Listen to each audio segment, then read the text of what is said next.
Bilmiyorum ben. Yani. Aldığımda da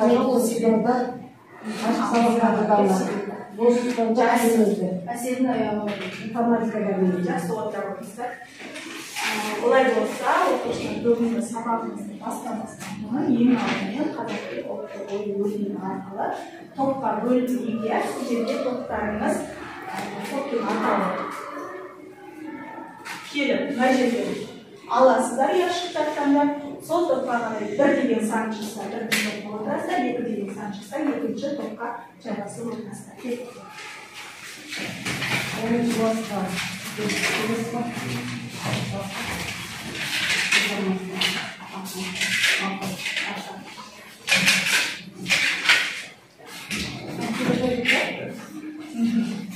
Таңдаған яшыққа байланысты топқа келіп отырасыздар.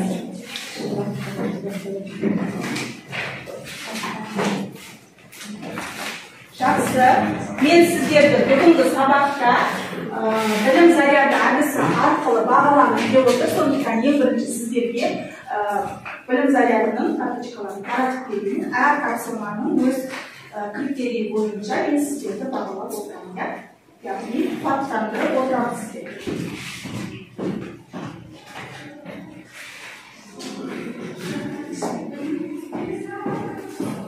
Жақсы, олай болса, сабақты бастамастан бұрын ең алдымен bir тапсырмасын сіздерде Learning Apps платформасы арқылы сұрап алғым келіп отыр. Яғни Learning Apps платформасында сәйкестендіру. Тақтаға қарап, егер білетін жауаптарыңыз болса, қол көтеріп, осы жерде жауабын айту арқылы келіп сәйкестендіреміз. Кім шығады?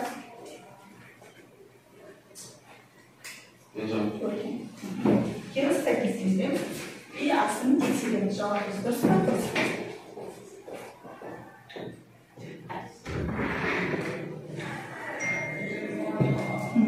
Астын тексереміз. Жауабымыз дұрыс па? Жарайсыз. Келесі, кім? Я Мади.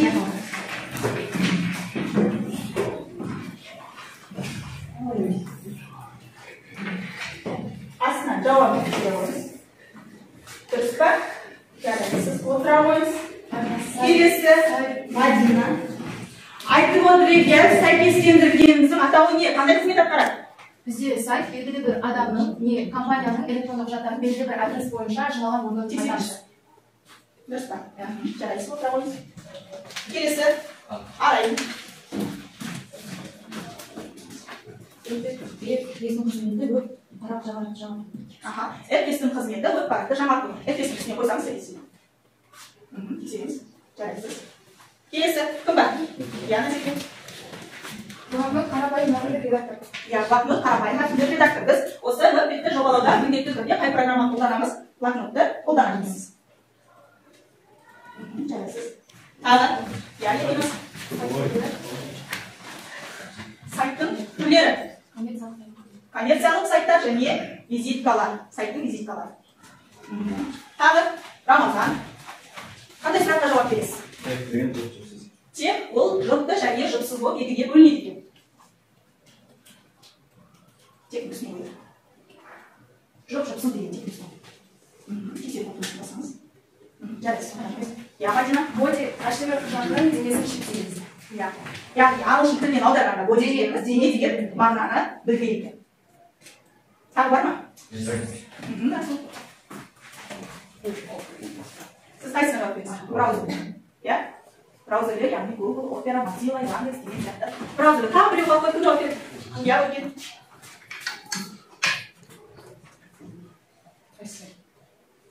HTML пішімінде құжаттың сақталуы. Индекс және HTML. Жарайсыз отырыңызда. Яғни bir тапсырмамызда біздің өткен сабақты еске түсіру болатын. Осында Learning Apps платформасында еске түсірді. Өткен сабақта біз мәтінді қаттеу болатынымызды. Олай болса, бүгінгі жаңа сабағымыздың тақырыбы HTML тілінде кесте құру. Кесте дегеніміз, яғни үш тілде айтатын болса, кесте, таблица және тейбл. түсінікті ғой, иә? HTML тіліндегі сабақ кебінің мақсаты HTML-де кестелердің жұмыс жасау, кестелерді шығару, тектерін білу. Тектер дегеніміз біз бұның алдындағы сабақтарда өткен болатынбыз, иә? Барлық тектердің HTML-дің қызметтері, қандай қызмет атқаратынын барлығы көрсетілген болатын сіздерге, және де оны практикалық жүзінде блокнотта орындадық, иә? Енді олай болса, бүгінгі сабақта кестені құру үшін міндетті түрде table тегінен басталып, drop table тегінен аяқталады екен. Біз алдыңғы сабақта мысалы мәтін тердерді, мысалы сыныптық тізімін дердік, сол жерде HTML тегінен басталып, drop HTML тегінен аяқталса, бүгінгі кестеде tableмен басталып, drop tableмен аяқталады екен. Және де осы кесте келесі элементтер арқылы естиді жұмыс жасайды екен. Яғни тегер жолды құру элементі, теги ұяшықтың мазмұнын анықтайтын элемент, тези тақырып ұяшығын анықтайтын элемент. Мен сіздерге кесте түрінде көрсететін болсам, жаңа айтып кеткеніміздей, table және drop table бұл HTML кестені анықтайтын тег, тези қаяқтан алынды дейтін болса, ағылшын тілінен table heading деген сөздер шыққан екен. Соның қысқартылған түрі кестенің тақырыбын береді екен бұл тег. Ал TR ол ағылшын тілінен table row, яғни кестенің қатары деген мағына. Ал caption ол не? Кестенің атауы, иә, мысалы кез келген кестенің атауы болады, мысалы 10-шы сынып, болмаса мектеп деген сияқты, иә. Ал TD дегеніміз ол жаңағы ұяшықты анықтауға арналған тегтер екен. Мысал ретінде осыған бір мысал келтірейін, иә. Бұл жерде мен яғни жаңағы ұяшықтың жектерін айтқан жоқпын, иә, жектің атрибут айтқан жоқ үшін. Енді осы жексіз сызылған кестенің мысалын келтіретін болсам, яғни осыны блокнотқа барып, не істеймін? Қойып аламын. Бұл жерде мынау не деп бұған бір түсініп отқан оқушылар түсініп отыр, иә. Бұл жерде HTML тілінде кестенің денесі берілген, яғни Қазақстанның тақырыбы өзендер деген тақырып, ол жерде қандай өзен қанша километр екені көрсетілген. Осыны сақталу жолы, яғни файл сохранитқа.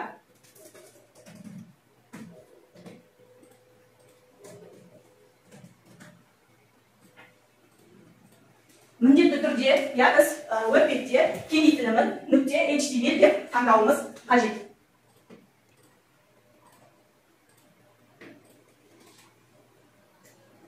Көрдіңіздер ғой, көріп тұрғандарыңызда, яғни мен Қазақстанның өзендері деген тақырыпты жаздым, ол қанша ұзындықта, қанша километр дейді екен, бірақ кестенің несі жоқ бұл жерде? Жақтаулары жоқ, яғни мен border деген тегті қолданған жоқпын. Ал келесі кестеге назар аударатын болса, яғни кестенің атрибуттары. Осы жерде legend дегеніміз, яғни ұяшықты оңынан солға немесе ортасына туралауды білдіреді. Одан кейін background деген, яғни ұяшықтың адресі, мекен-жайы дейді ғой қазақша. Одан кейін бетикалор түс, яғни жол ұяшықтарының фон түстері, ұяшықтың іші сары, қызыл немесе өзімізге ұнаған түсте не істей аламыз? Қоя аламыз, иә, міндетті түрде түсті қандай немен жазуымыз керек? Ағылшын әріптерімен жазуымыз керек. Одан кейін border color дегеніміз, яғни ұяшықтың жиегінің түстері. Border дегеніміз, яғни ұяшық жиектері ол аффиксермен беріледі. Бірден бастап 6 пиксельге дейін істеліп жүреді, яғни ол ұяшықтың несі пиксель дегеніміз. Ұяшықтың қалыңдығы, иә, шет жақтауларының қалыңдығы. Мысал ретінде сіздерге көрсететін болсам,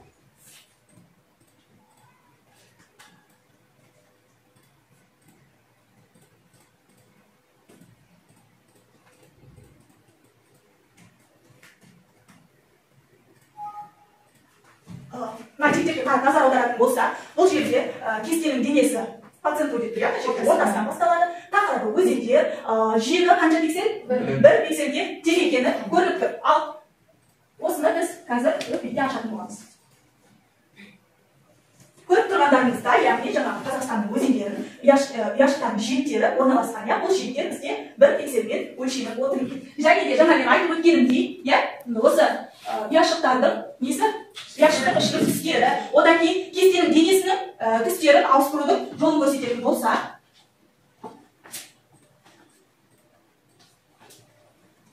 назар аударатын болсақ, міне кестенің денесінің түсі, яғни body text қандай түс деп тұр? Көк түс. Одан кейін тақырыбы өзенде, жиегінің пикселі қанша деп тұр? 3, және де жиегі қандай түспен берілген? Қызыл түспен берілу керек. Ұяшық, бірінші ұяшығымыз қандай түспен деп тұр? Жасыл түспен, екінші ұяшығымыз сары түспен берілген керек екен. Қазір веб-беттен ашып көрейік бұны да.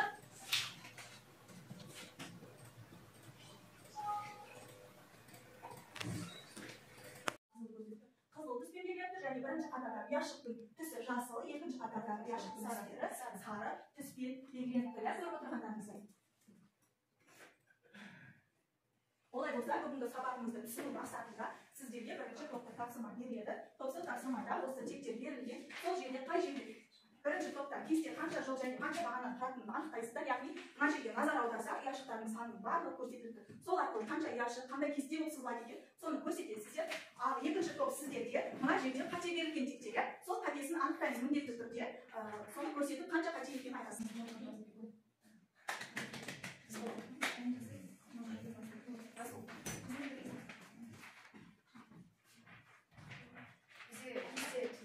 Жалпы бізде кестеде екі жол, үш баған бар. Біз оны қалай бай келіп, ұяшықтардан қарап, яғни көрсетілсе, 6 ұяшық берілген. Қазір қошқалып кестеге. Кестеге екі жол, үш баған бар екен, иә? Сіздер ұяшықтарды жарайсыздар, отыра тұрыңыздар.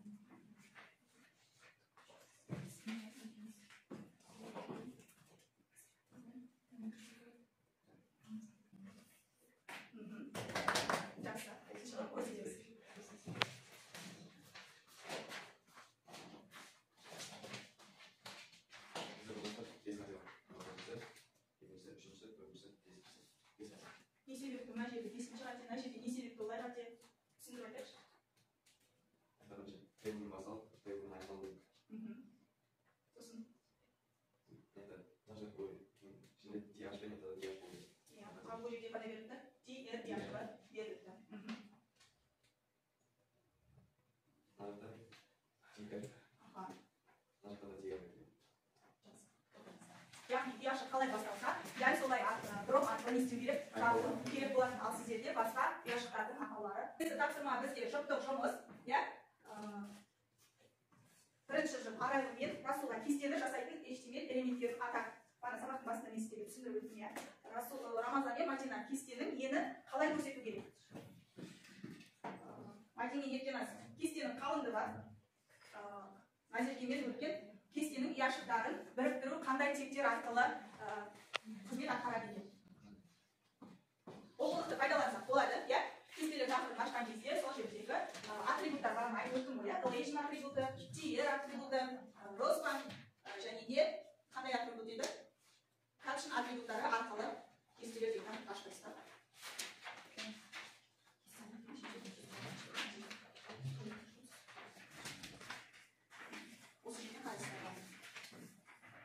Болса, я қай жұп бітеді, сол жұп қолымызды көтеріп айтсақ болады.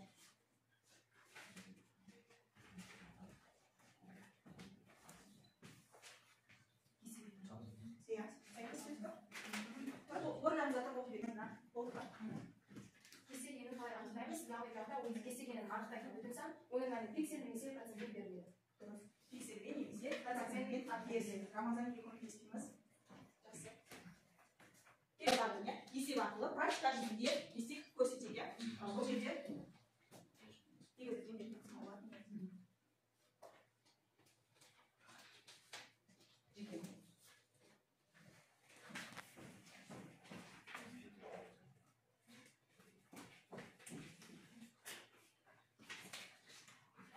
Компьютерде отырамыз, блокнотты ашамыз, и осы текті орында маған браузерде ашып көрсетесіз. Браузерде ашқаннан кейін ұяшықта кестелеріңіз қандай не мақсатта берілген, бұл айтып өтесіз.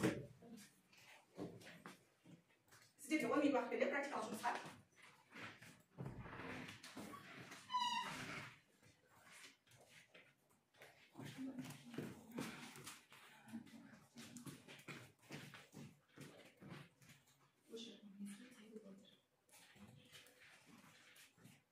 Бізге 3 пикселмен 9 ұяшық берілді. Жақсы отырыңыз.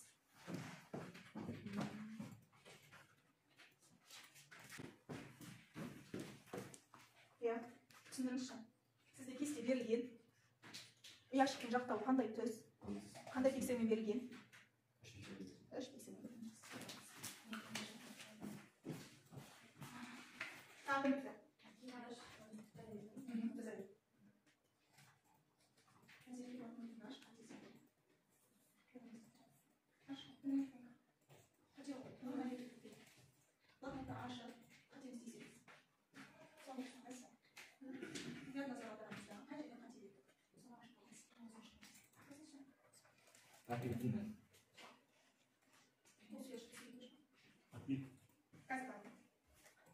Назерге ұяшығыз түсіндіріп берейік. Жарайсың. Ал енді түсіндір. Тұрамыз да, олымызды тұрамыз да түсіндіріңіз. Бізде кестелерген қанша яшық және қанша жолдан тұрады? 2 жолдан тұрады. Рамазан, он рас осыдығы? 9 яшықтан және бордер колор жиегі қандай? Жиегінің түсі қандай расыл? Көк түсі. 6 санда фингот шығады, соны келеміз. Ол қазір мына жерде шығады. 478 08 84 деген кодты енгізесіздер. Өздеріңіздің аттарыңыз жазасыздар.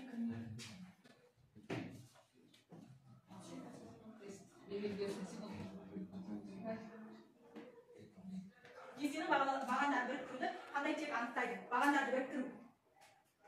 Бордер, колспан, келспи және розпан. Өздерің белгілейсіңдер.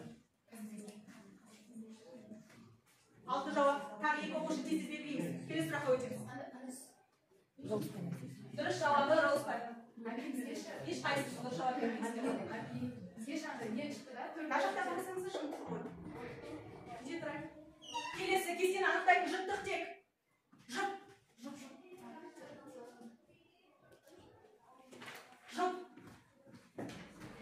Тейбл, кесте. Тер, яшықтың атауы тейдей. Құны жымтық қайсысы? Кестесі. Белгіледік па? Маришық кеттің ау дейін. Келесі. Жиегі, мысалы, кетіп баратқанда жиектер бар ғой, тұратын жиегі не дейді? Ағылшынша табамыз. Кеттік. Type, elation, border, type.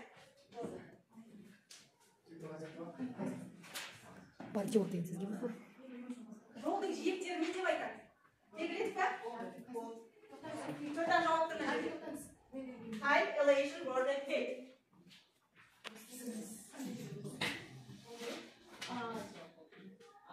Үш орын келіпті. Бізде бір еді. Үшінші орын, екінші орын. Арай, бірінші орын. Назерке. Жарайсыз. Енді сабақты бекіту мақсатында сіздерге мұғалімге кері байланыс, SMS әдісі арқылы кері байланыс жасайық. Маған WhatsApp-ма яки чатқа кері байланыс жасаңыздар. Өргенге. Одан кейін бізде Арай. Сосын Назерке. Қалғандарымызға бір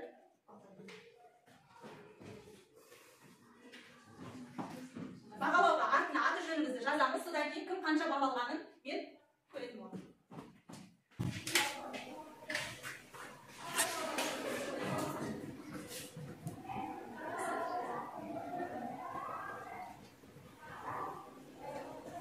Кесте жазамыз. Жаздық па?